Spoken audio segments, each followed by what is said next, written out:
Tu crois que c'est ton âge le problème? Tu crois que c'est parce que tu avances, parce que ton corps change, parce que ta peau change, parce que le monde regarde moins les femmes après 40 ans? Ce n'est pas ton âge, c'est ton lissage. Ce qui éteint une femme, ce n'est pas le temps. C'est le moment où elle commence à se polir pour être aimée.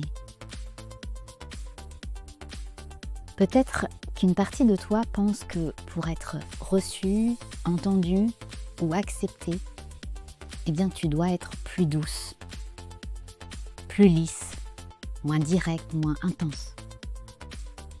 Alors, tu adoucis tes mots, tu arrondis tes vérités, tu mets des coussins autour de ce que tu veux dire.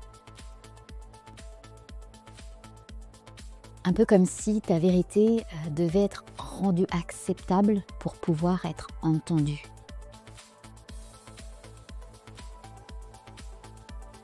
Et ce réflexe, il est compréhensible. Beaucoup de femmes ont appris très tôt que parler trop franchement pouvait déranger. Que dire les choses trop directement pouvait provoquer des réactions, des tensions et parfois même du rejet. Alors, adoucir son expression devient une sorte de stratégie pour rester reçu et aimé.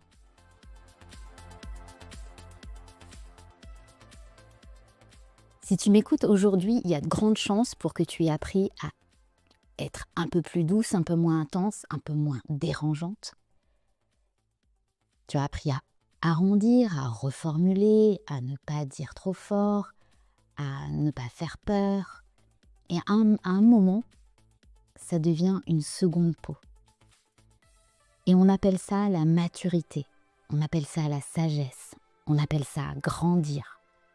Mais parfois, eh bien, c'est juste une stratégie pour ne pas perdre l'amour.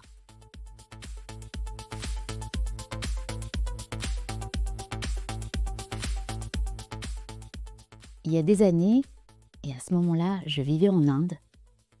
J'étais dans un couple beau, élégant, un peu fusionnel, très esthétique. Et de l'extérieur, on était un peu comme le couple parfait. Lui, il était plus âgé que moi, très dandy, très charismatique, très admiré. Et au début, eh bien moi aussi, je l'admirais. J'aimais sa culture, son élégance, sa façon d'être au monde. Mais petit à petit, en fait, sans même m'en rendre compte, je me suis mise à jouer un rôle. Je m'adaptais à ce qu'il aimait, à ce qu'il attendait, à ce qu'il trouvait élégant, à ce qu'il trouvait approprié. Et à cette époque-là, j'avais fondé ma propre marque, j'avais mon entreprise, j'avais une vie sociale bien remplie, je sortais beaucoup, je dansais, je rencontrais du monde. Bref, j'avais une vie remplie. J'étais sociable, intense, séductrice, vivante. Et un jour, je ne me souviens même plus pourquoi il était agacé, mais il m'a dit quelque chose qui m'a frappée. Et il m'a dit ces mots: « Profites-en bien maintenant, dans quelques années tu rigoleras moins. » Sous-entendu, profites-en tant que tu es fraîche et belle. À ce moment-là, j'avais la trentaine, on va dire à peu près 34.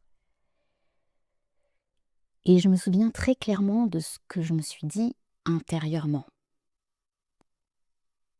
Mais de quoi il parle, ce vieux con? Et en même temps, cette phrase, elle s'est comme planté quelque part, comme une graine, comme une sorte de menace invisible.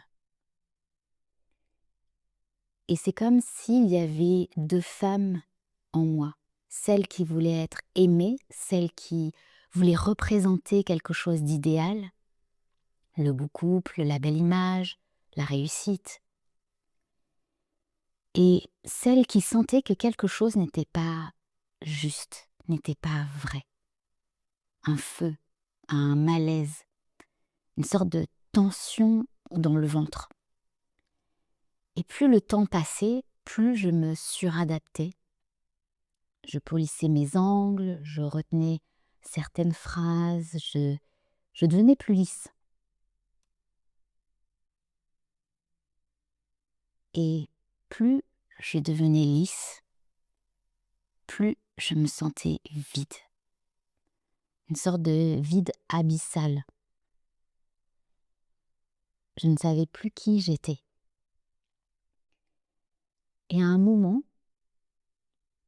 la fatigue est devenue trop grande. Fatigue de jouer, fatigue d'être dans cette version acceptable, fatigue de sourire quand ça ne vibrait plus. Et alors à ce moment-là, je suis partie faire une retraite de méditation Vipassana. Donc c'est une retraite de 10 jours de silence face à moi-même. Parce que justement, je ne savais plus qui j'étais. Je sentais que j'avais besoin de me reconnecter à qui j'étais. Je savais que je m'étais éloignée de moi. Et ça n'était pas l'âge. À ce moment-là, comme je l'ai dit, j'avais même pas 35 ans. Mais c'était la déconnexion. Aujourd'hui, j'ai 48 ans et on m'en donne souvent 10 ans de moins. Et je peux te dire une chose avec certitude. Ce qui m'avait éteinte à l'époque, ce n'était pas le temps. C'était le rôle. Ce n'était pas les années, mais c'était le masque. Ce n'était pas mon âge, et c'était le lissage.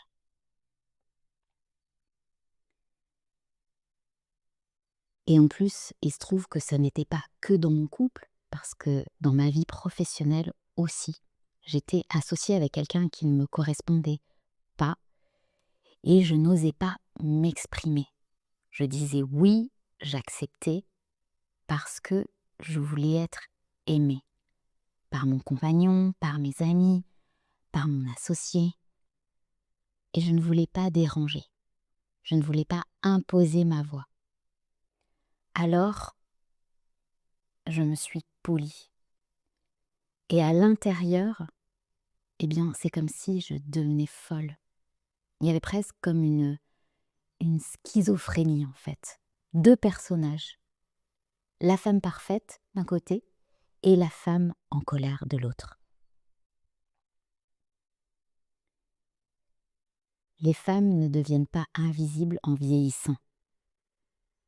Elles deviennent invisibles quand elles deviennent lisses.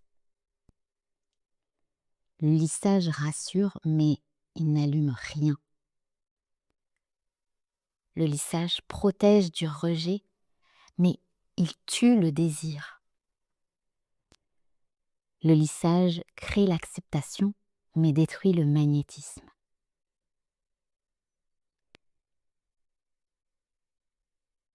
Mais à force de lisser ta parole, eh bien, quelque chose se perd. Quand tout est adouci, dilué, poli, ta vérité peut devenir presque invisible. Les gens entendent tes mots, mais ils ne ressentent plus la force de ce que tu veux vraiment transmettre.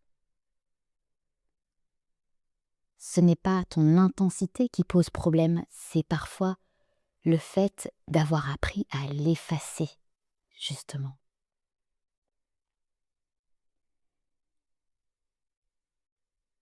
Tu ne souffres pas d'être trop vieille, Le problème, comme je l'ai déjà dit, n'est pas ton âge, absolument pas. Ce n'est pas non plus ton intensité.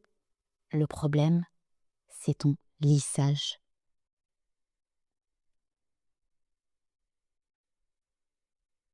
Tu souffres d'être moins que ce que tu es vraiment.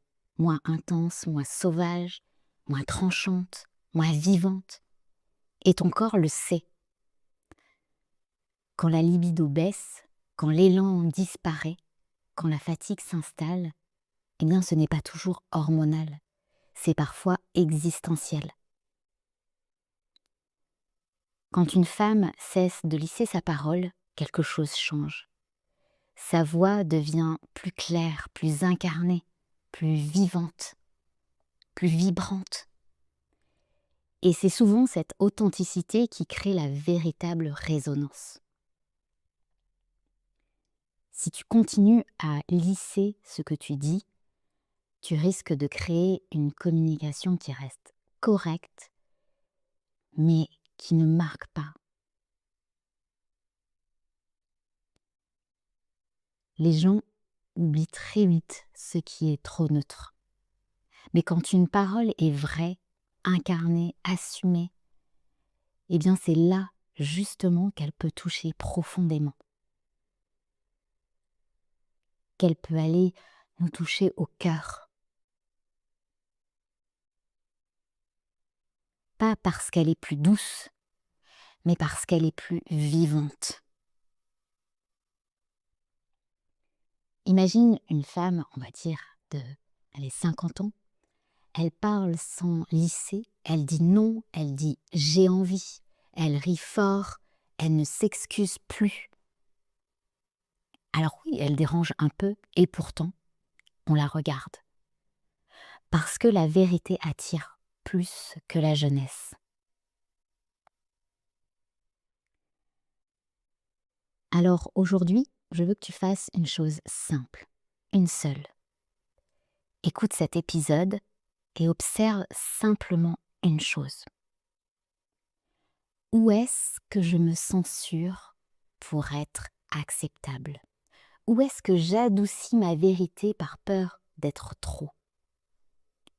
Et demande-toi, et si je disais la même chose, mais sans la lisser? Parce que ta voix n'a peut-être pas besoin d'être plus douce. Elle a peut-être simplement besoin d'être plus vraie. Juste ça. Pas 10 actions, pas une révolution, mais une lucidité.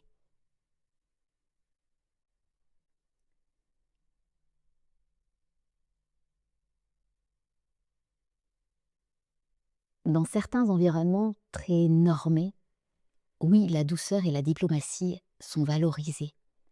Mais dans les espaces de transformation, d'inspiration ou même de leadership, eh bien, ce qui marque les esprits, ce n'est pas la parole la plus douce.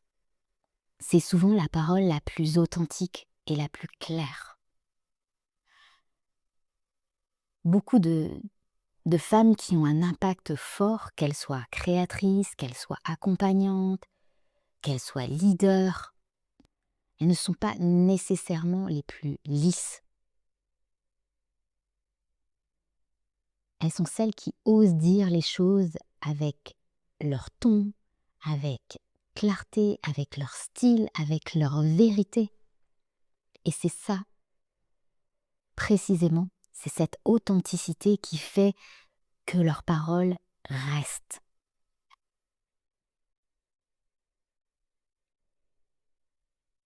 Si on prend l'exemple d'une sculpture trop polie, par exemple, une sculpture que l'on va polir à l'infini, eh bien, elle va perdre de ses reliefs. Elle va perdre son côté brut, son côté vrai. Et plus elle va perdre cet aspect-là, plus elle va devenir parfaitement lisse, mais aussi plus neutre, Les aspérités donnent du caractère à une œuvre. Eh bien, ta voix, ton message fonctionne de la même manière. Ce sont ses reliefs, sa texture, sa vérité qui les rendent mémorables. La prochaine fois, je vais te montrer comment repérer ton masque en 3 minutes. Et surtout, comment choisir un premier acte de vérité. Parce que voir, eh bien c'est confortable, mais choisir, ça change une vie. Alors rappelle-toi, ce n'est pas ton âge qui t'efface, c'est chaque fois que tu te réduis pour être aimé. Et peut-être que le vrai passage à l'âge adulte, ce n'est pas de devenir plus sage, mais c'est de devenir plus vrai.